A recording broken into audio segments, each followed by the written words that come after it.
Rabu kemarin, Komisi Pemilihan Umum KPU telah menetapkan hasil pemilu 2024. Berdasarkan hasil rekapitulasi tingkat nasional, terdapat 8 partai yang memenuhi ambang batas parlemen atau parliamentary threshold 4%.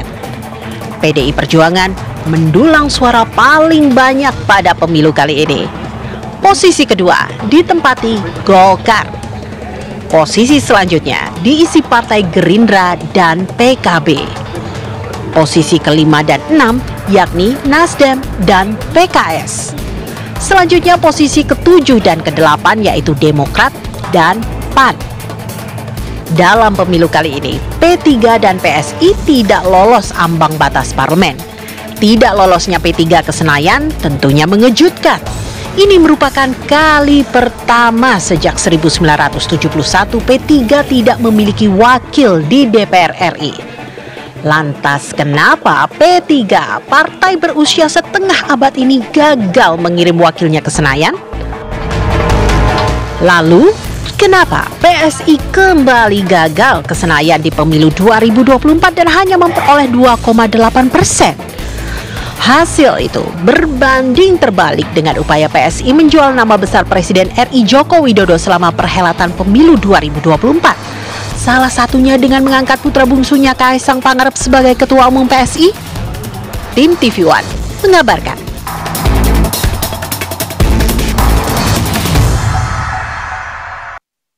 Ya, pemirsa, Anda masih menyaksikan Apa Kabar Indonesia Malam. Dan untuk pertama kali P3, partai yang melegenda ini gagal mengirimkan wakilnya ke Senayan. Dan juga untuk kali kedua kalau tidak salah ini PSI juga di pemilu 2024 masih gagal melenggang ke Senayan. Kira-kira apa faktor yang menyebabkan hal ini, pemirsa? Kita akan membahasnya bersama dengan narasumber kita yang sudah hadir bersama di malam hari ini. Masih bergabung bersama kita Mas Nyarwi Ahmad, pengamat politik. Mas, masih semangat ya membahas bagaimana hasil dari yang sudah diumumkan KPU dan juga sudah hadir bersama saya di sini ada Mas Dede Prayudi dari PSI. Apa kabar Mas Uki? Kabar baik, terima kasih sudah diundang. Sehat alhamdulillah. Dan nanti juga akan bergabung bersama kita ada Ahmad Baidowi, Ketua DPP P3, serta ada juga Prof Burhanuddin Mutadi, Direktur Eksekutif Indikator Politik. Selamat malam Mas Burhan.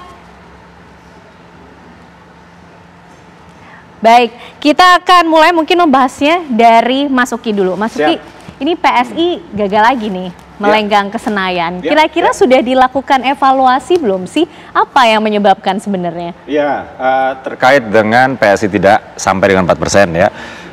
Kita baru akan melakukan evaluasi nanti setelah Lebaran, gitu. Tapi kan ada cara lain melihat perolehan PSI sekarang. Artinya begini, dibandingkan 2019 suara atau perolehan suara PSI itu naik loh 1,6 juta suara, kurang lebih ya. Atau secara persentase itu kurang lebih juga 1%. Dan akan lahir fraksi-fraksi PSI yang baru di daerah-daerah. Ini misalnya di Semarang ya, kami memperoleh 5 kursi ya. Tadinya tidak ada sama sekali, artinya lahir fraksi PSI baru di Semarang. Yang kedua di Solo juga 5 kursi. Artinya akan lahir juga fraksi PSI di Solo. Kemudian salah satu kabupaten ya di Maluku ya, bahkan PSI di sana akan menjadi ketua DPRD. Belum lagi di banyak wilayah di mana PSI di sana akan menjadi wakil ketua atau pimpinan lah di DPRD setempat. Jadi untuk kenapa belum mencapai 4%, tentunya kami akan melakukan evaluasi dulu ya. Tentu saja opini-opini itu sudah banyak beredar ya. Dan kalau saya merujuk kepada Ketua Dewan Pembina kami yaitu Bang Jeffrey Giovanni, memang kalau misalnya ditanya, wah ini faktor Kaisang kok nggak ngaruh gitu ya, bukan nggak ngaruh gitu loh. Kita udah naik kok gitu, bahkan di Solo kita sekarang punya fraksi kok, di Semarang kita punya fraksi kok gitu. Bahkan menurut Bang Jeffrey Giovanni itu bergabungnya Kaisang itu kalau bisa harusnya lebih cepat. Gitu, jadi agak terlambat sedikit, cuman nggak apa-apa. Jadi itu kalau misalnya kita hanya membicarakan satu faktor yaitu Kaisang efek ya, yang dimana 5 hari setelah Mas Kaisang bergabung itu yang login ke PSI itu ada sekitar 12 ribuan loh gitu. Jadi apakah Kaisang efek itu berpengaruh apa tidak? Jelas berpengaruh gitu. Cuman kan memang variabel ini nggak cuma satu gitu. Inilah yang akan kami diskusikan itu kalau nggak salah Lebaran kedua ya. Untuk lakukan evaluasi Lebaran gitu. Kedua untuk dilakukan evaluasi. Lakukan evaluasi langsung aja. Sekarang kita menikmati dulu ya. Di satu sisi kan kami Pilpres menang ya. Kemudian juga seperti yang saya katakan tadi, perolehan suara kami naik ya, 1,6 juta orang di atas perolehan suara yang kami terima 2019 lalu, artinya 1, juta orang lebih sekarang mempercayakan suara politiknya, hak politiknya kepada kami ya. Dan yang ketiga adalah terkait dengan lahirnya fraksi-fraksi baru PSI di banyak daerah ya. Itu akan membuat kontestasi pilkada nanti akan jauh lebih meriah karena PSI di sini karena PSI di sini akan lebih berpartisipasi lagi. Nah, Mas Nyarwi, kalau melihatnya selain pengaruh Kaisang, apa kira-kira sih yang menyebabkan PSI gagal lagi kemudian melenggang ke Senayan, termasuk juga P3, partai yang melegenda nih? Kita bahas dari PSI dulu ya, Ken ya. Saya kira gini, dari sisi marketing politik atau strategi kampanye, PSI sudah banyak melakukan banyak hal ya. Misalnya berupaya membranding dirinya sebagai partai Pak Jokowi. Misalnya dalam banyak banner kita lihat ada gambar Mas Kaisang dan Pak Jokowi. Tetapi memang saya lihat dalam konteks pertarungan di lapangan gitu ya, mungkin tidak semua dapil itu medannya itu sama, sehingga saya kira pola-pola adaptasi dari para caleg ya yang dimiliki PSI untuk memenangkan pertarungan itu saya kira tidak mudah, sehingga makanya itu kalau kita lihat kan sebaran suaranya itu nggak merata. Ada yang kayak Grace gitu ya, yang suaranya besar sekali gitu. Ada juga di beberapa Jakarta juga saya lihat juga teman-teman juga tinggi-tinggi suaranya, tapi di daerah kan tidak banyak ya yang seperti itu, ada 1-2 lah. Artinya kalau itu suara-suara tokoh yang daya tariknya tinggi, karena ingat ya Ken ya, partai ID PSI itu kan belum sepenuhnya di pemilih itu tertanam kuat, tetapi tokoh-tokoh ini yang jadi pilar. Nah, daya tarik tokoh ini yang saya kira sebarannya itu se-Indonesia di 80 sekian dapil itu belum sepenuhnya merata, sehingga untuk bisa mengangkat sampai dapat 4% itu saya kira masih sulit. Nah, ini memang beda dengan pileg daerah ya. Kenapa? Karena sebenarnya pemilu kita ini kan pemilu berlapis. Pemilu nasional DPR RI gitu ya, yang pileg, kemudian ada lagi pemilu daerah DPRD kabupaten sama provinsi itu. Nah, di sini saya kira juga mungkin beberapa tokoh-tokoh lokal itu mampu ya, kayak tadi Bung Uki cerita ya, misalnya Semarang bisa 5, Solo juga dan tempat lain juga. Tapi kan itu tidak merata juga ya, artinya memang PSI ini katakanlah pilar-pilar di bawahnya baik dari tokoh maupun struktur partai itu mungkin belum sepenuhnya kuat. Itu mungkin akan berbeda kalau misalnya fanbase PSI yang dari Mas Kaisang ini itu menguat, kemudian bisa diekstrak menjadi basis dukungan. Nah, tadi saya setuju ya bahwa ada itu kemungkinan memang telat ya gitu, karena butuh figur yang memang gitu ya lebih kuat sekali gitu dan cukup lama untuk mengekstrak itu. Nah, baik Mas Nyarwi. Itu PSI ya. Itu dari PSI dulu. Nah, kita juga pengen tahu nih kalau pandangan dari Prof Burhan seperti apa. Prof, memang challenge yang dihadapi PSI ini apa sih kok sampai gagal lagi nih melenggang ke Senayan? Dan juga kalau kita melihat P3 yang sudah dari 1971 baru kali ini loh Prof gagal ke Senayan. Ya, pertama untuk PSI ya, saya kira betul yang dibilang Bung Uki, ada kenaikan positif 200% di tingkat representasi caleg di daerah yang terpilih di pemilu 2024. Memang problem PSI adalah ketika Mas Kaisang menjadi ketua umum, itu daftar caleg sementara PSI sudah masuk. Kalau misalnya Mas Kaisang masuk lebih awal, itu akan mampu menarik bakal caleg dengan tingkat popularitas memadai di tingkat lokal.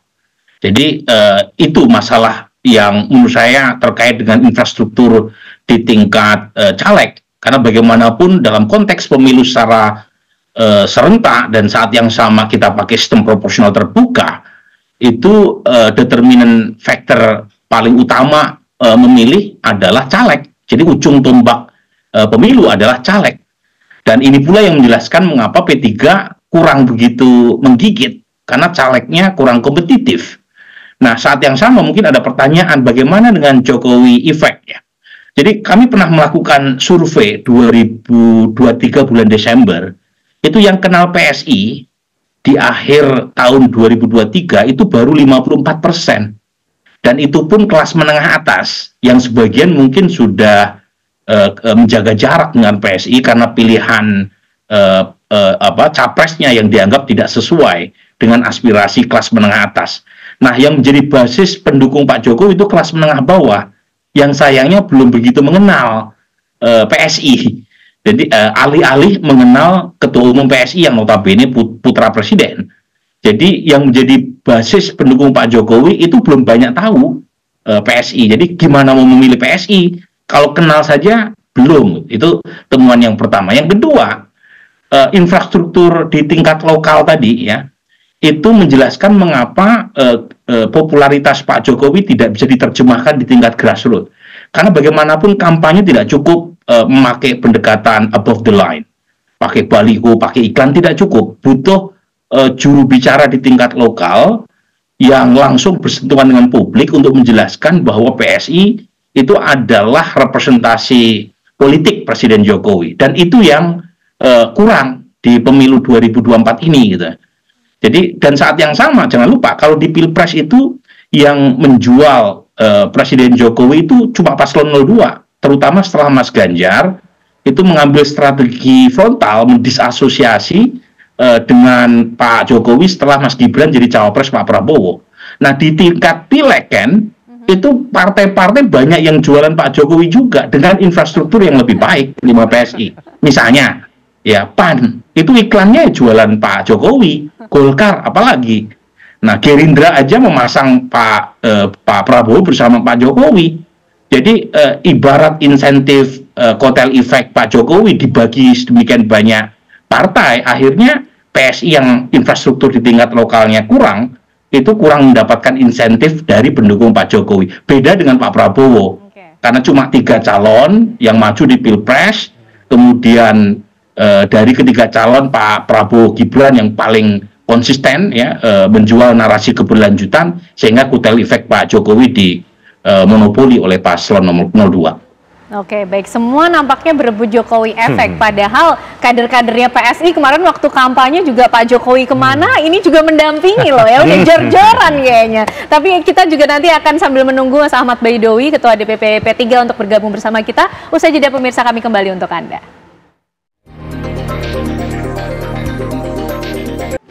Ya, Anda masih menyaksikan Apa Kabar Indonesia Malam, pemirsa, dan sudah bergabung bersama kita. Pemirsa, ada Mas Imam Priyono, jubir dari P3. Selamat malam, Mas Imam. Selamat malam, Mbak. Ya, Selamat malam, Bapak-Bapak narasumber. Oke, baik Mas Imam, kita dari tadi udah ngobrol-ngobrol nih soal perolehan partai di pemilu 2024, dan ini agak ironi nih Mas Imam, mungkin untuk P3 dari 1971 ini pertama kalinya P3 tidak bisa mengirimkan wakilnya ke Senayan. Kalau tadi PSI nunggu lebaran kedua evaluasinya, P3 sudah melakukan evaluasi langsungkah untuk hal ini? Sejak tanggal 20, seluruh jajaran majelis pengurus harian P3 beragam elemen terus berdiskusi. Salah satunya tentu kita menilik hasil Pilpres dan hasil Pileg.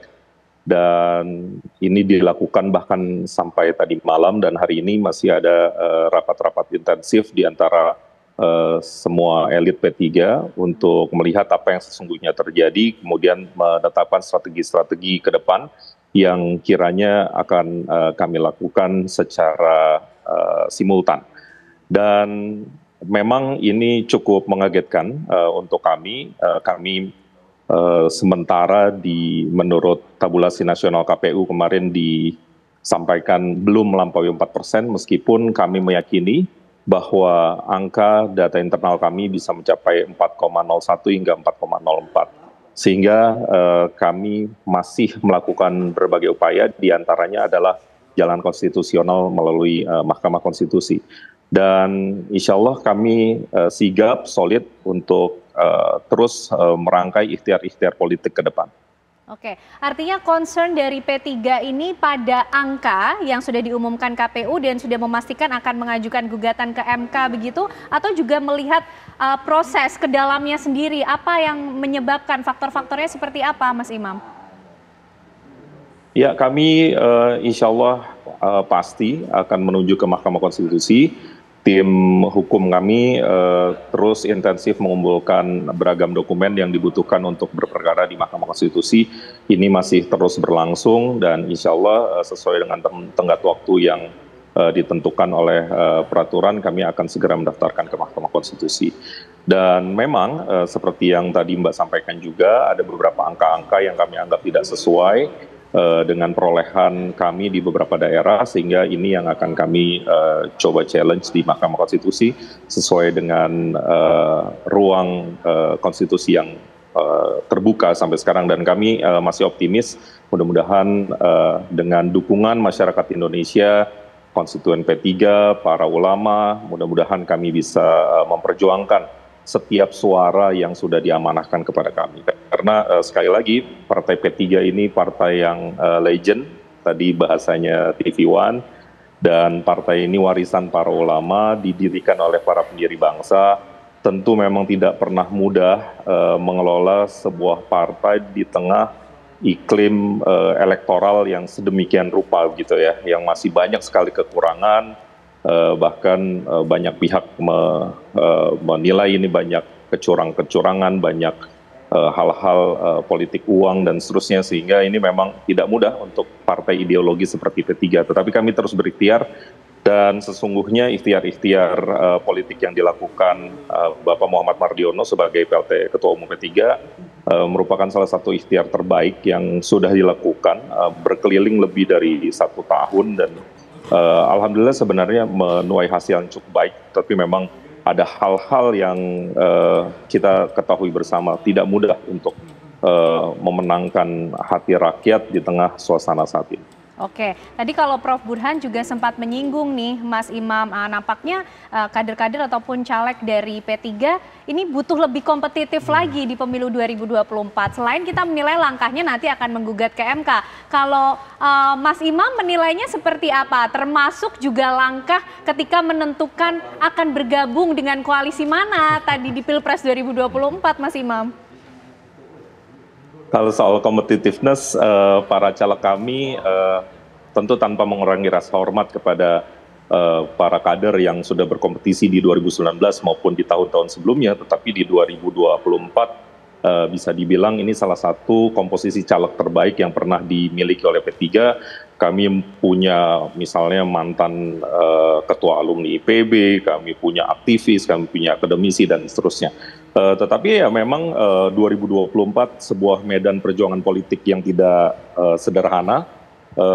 Saya rasa semua politisi mengalami hal yang sama.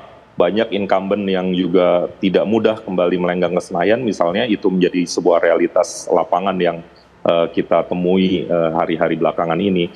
Dan langkah politik di 2024 akan bergabung kemana? Sesungguhnya P3 ini partai ideologis yang pengambilan keputusannya cukup ajak begitu ya, bisa dibilang. Selalu ada musyawarah, selalu tidak pakai selera pribadi, bukan ansih selera ketua umum misalnya, tetapi mendengarkan banyak pihak gitu ya. Bapak Muhammad Mardiono sejak awal, misalnya kita mendukung Mas Ganjar pada Rapimnas ke-5 di Yogyakarta pada April 2023, itu sebuah keputusan yang solid dirembuk di sebuah Rapimnas dengan sejumlah elemen P3, dan itu adalah hal yang mapan begitu, dan langkah-langkah ke depan juga akan dirangkai demikian. Makanya Pak Mardiono sejak tanggal 20, 21, 22 itu terus berkomunikasi dengan semua elemen P3, sehingga apapun strategi politik atau pilihan politik ke depan akan menjadi pilihan politik yang solid, dan insya Allah untuk kemaslahatan umat, untuk kemaslahatan masyarakat Indonesia, dan tentu konstituen P3. Oke, baik Mas Imam, terima kasih atas penjelasannya. Tapi usai jeda pemirsa, kami masih akan menghadirkan pembahasan yang seru ini untuk Anda. Usai jeda kami kembali. Baik pemirsa, masih bersama kami di Apa Kabar Indonesia Malam, dan melanjutkan pembahasan kita malam hari ini. Mas Uki, kalau tadi sudah disampaikan P3 ini sudah memastikan akan mengajukan gugatan ke MK dari hasil yang diumumkan KPU. Kalau dari PSI sudah mengambil langkah juga belum? Ya, jadi kami sudah memutuskan ya bahwa kami menerima hasil pemilu dalam konteks pemilu legislatif nasional ya. Dalam artian kami tidak akan melakukan gugatan ke Mahkamah Konstitusi. Gitu. Jadi kemarin Mas Kaisang sudah mengumpulkan beberapa atau pengurus-pengurus ya di DPP. Juga kemarin kami mengundang wartawan. Pertama-tama kami ucapkan terima kasih kepada seluruh yang sudah datang ke TPS ya, yang sudah mencoblos, sehingga angka partisipasi kita atau participation rate kita begitu tinggi ya. Pilpres itu 82%, Pileg itu 79, sekian persen, dan ini jauh lebih tinggi daripada angka partisipasi di negara yang demokrasi sudah mapan, yaitu Amerika Serikat. Dan ini adalah sebuah kebanggaan buat kami tersendiri, buat kita seluruh rakyat Indonesia, bahwa wibawa pemilu terjaga, wibawa demokrasi terjaga. Lalu yang kedua, kami juga berterima kasih kepada seluruh pemilih PSI yang berjumlah, terutama nasional ya, berjumlah 4,2 juta ya, di mana ini adalah pertambahan sebanyak 1,6 juta dari pemilu sebelumnya. Dan kami kemudian setelah menerima hasil pemilu, kami move on ya, menatap what's next gitu. Kami menatap what's next ya. Berikutnya yang pertama adalah evaluasi, tentu tadi saya sudah katakan. Yang kedua, kami akan menghitung-hitung peluang ya, peluang kami di Pilkada 2024, di mana telah adalah sebuah fakta bahwa telah lahir fraksi-fraksi PSI di berbagai daerah ya. Tadi Prof. Burhan sudah mengatakan juga bahwa ada kenaikan jumlah kursi PSI di DPRD baik itu kota provinsi itu sebesar 200% lebih ya. Dan di beberapa daerah ya seperti di Papua itu ada caleg-caleg kami yang masih mensengketakan ya, tapi caleg DPRD ya, bukan nasional ya. Kalau nasional kami sudah legowo gitu ya. Dan kami menyambut ini dengan riang gembira. Kami menatap kepada pilkada, kami sedang menghitung-hitung pilkada-pilkada mana saja yang kami bisa secara proaktif mengikuti ya, menghitung peluang-peluang untuk berkoalisi dengan partai-partai lain di tingkat daerah dan juga melakukan asesmen terhadap tokoh-tokoh di daerah-daerah tersebut. Oke, baik Mas Uki. Nah, Prof. Burhan, tadi kalau Mas Imam menyampaikan dari P3, ini kan akan maju ke MK, membawa gugatannya dari hasil pemilu yang diumumkan KPU. Kemudian, tapi belum banyak menyinggung soal evaluasi internal yang kemudian dilakukan oleh P3. Tadi hanya menjawab kemudian bagaimana penilaian-penilaian orang di luar sana, apakah ini juga akibat dari salahnya langkah politik yang diambil P3, termasuk juga mungkin kalau kita lihat ada beberapa kasus yang kemudian melibatkan nama kader-kader di P3, termasuk juga adanya hilangnya tokoh di partai religius ini. Apakah Prof. Burhan juga melihat hal itu? Iya betul, jadi saya catat beberapa masalah serius ya yang menjadi penyebab mengapa P3 setidaknya menurut putusan KPU itu gagal lolos PT. Pertama adalah kegagalan P3 untuk melakukan rejuvenasi atau peremajaan partai. Jadi kalau kita lihat data P3 itu selalu konsisten turun. Zaman Orde Baru perolehan tertinggi tahun 77 itu sempat menyentuh hampir 30%. Tetapi kalau kita isolasi hanya pasca reformasi itu pun trennya turun terus. Ya. Tahun 99 itu sempat meraih kurang lebih sekitar 10,71%. Tetapi kemudian turun konsisten, 2004 tinggal 9%, 2009 turun kembali jadi 5%, tahun 2014 zaman Pak Surya Dharma Ali sempat naik sedikit jadi 6%, tapi 2019 turun kembali jadi 4%. Dan sebenarnya survei-survei jelang pemilu 2024 itu alarm udah harus segera dibunyikan saat itu. Karena perolehannya selalu di bawah 4%. Jadi sebenarnya rejuvenasi atau peremajaan tadi sudah harus segera dilakukan karena bagaimanapun basis pemilih P3 itu kebanyakan pemilih tua. Sementara 2024 ini pemilih mudanya mencapai 56%, kelompok zilenial ini. Dan itu yang gagal diraup oleh P3, sementara pemilih lamanya itu sudah pindah ke PKS dan PKB. Jadi kalau istilah usul fiknya itu, Ken, itu ada namanya al-muhaf atau al-qadimi soleh. Jadi mempertahankan captive lama, itu P3 gagal, saat yang sama juga gagal meraih pangsa pasar baru elektoral. Jadi wal ahdu bil jadidil aslah gagal juga. Dan itu saya kira yang menjelaskan mengapa P3 kurang begitu berhasil ya, minimal mempertahankan kursinya di parlemen. Nah yang kedua, ini pertanyaan Ken tadi, data exit poll indikator itu juga menunjukkan hasil yang menarik. Jadi di antara 3,8% pemilih P3 yang menggunakan hak pilihnya di tanggal 14 Februari kemarin, itu sebagian besar pilihannya ke Pak Prabowo 57,8%. Kemudian pemilih P3 yang memilih Mas Anies itu ada di peringkat kedua 27%. dan hanya 15% pemilih P3 yang memilih Ganjar Pranowo. Jadi padahal Ganjar Pranowo adalah capresnya P3. Jadi ini artinya ada problem terkait dengan penerimaan basis massa P3. Ya, dan mungkin itu yang menjelaskan mengapa basis tradisional P3 itu tidak memilih Mas Ganjar. Saat yang sama mereka merasa aspirasi elit P3 untuk mendukung Mas Ganjar itu bertentangan dengan aspirasi grassroots mereka. Jadi memang ada dua hal utama ini yang menyebabkan mengapa ya P3 tren turunnya berlangsung terus, dan sayangnya penurunan yang terakhir ini harus memakan ongkos politik yang mahal karena P3 harus tergusur dari parlemen. P3, Mas Nyarwi mungkin menutup melihat dari PSI langkahnya memilih move on saja lah kalau kita bicara soal melenggang ke Senayan. Tapi kan masih ada Pilkada 2024 yang akan dihadapi. Karena caleg-calegnya suaranya besar-besar loh dari PSI. Jor-joran, habis-habisan, tapi tidak bisa dikonversi ke kursi DPR. Singkat saja Mas Nyarwi. Ya, saya kira ini pasca pemilu ya, opsi-opsi yang dilakukan oleh partai itu banyak ya Ken ya. Kalau PSI mungkin kalau sudah tidak mengajukan gugatan untuk pemilu nasional, pileg nasional, artinya bisa fokus ya ke pilkada. Saya kira banyak arena-arena yang bisa dipilih dan juga tokoh-tokoh yang bisa jadi andalan ya. Nah itu saya kira langkah yang arif lah ya, yang masuk akal dan itu bisa terukur nantinya seperti apa strateginya. Nah yang kedua bagi P3, saya kira juga masih ada peluang. Kenapa? Karena kalau PSI ini kan sampai 1,2% ya, kalau mau ke 4%. Nah kalau P3 ini kan hanya sekitar 0,13-an ya, dari 3,87 ya, artinya sekitar 20-an ribu suara gitu. Kalau misalnya TPS ya, misalnya butuh sekitar, kalau TPS dapat 5-10%, itu sekitar antara 2.000 sampai 4.000-an TPS sebarannya. Tetapi ini nggak mudah juga karena kan mencari atau katakanlah kalau gugatan untuk di MK sampai sekitar 2.000-4.000-an itu kan sebarannya, dan di titik mana itu saya kira juga butuh kejelian dan tadi klaim soal dia punya 4,02 1 atau 2. Nah, dan ini punya implikasi ke tentu saja para caleg-caleg dan partai lain. Jadi saya kira itu juga menjadi PR. Tetapi move on itu juga penting gitu, menjadi alternatif juga kira-kira gitu. Baik, terima kasih semua narasumber, bapak-bapak sudah bergabung bersama kita, Mas Uki, Mas Nyarwi, Prof Burhan. Terima kasih untuk waktunya malam hari ini di Apa Kabar Indonesia Malam. Pemirsa, sesaat lagi kami tentu masih akan kembali hadir untuk Anda dengan informasi lainnya.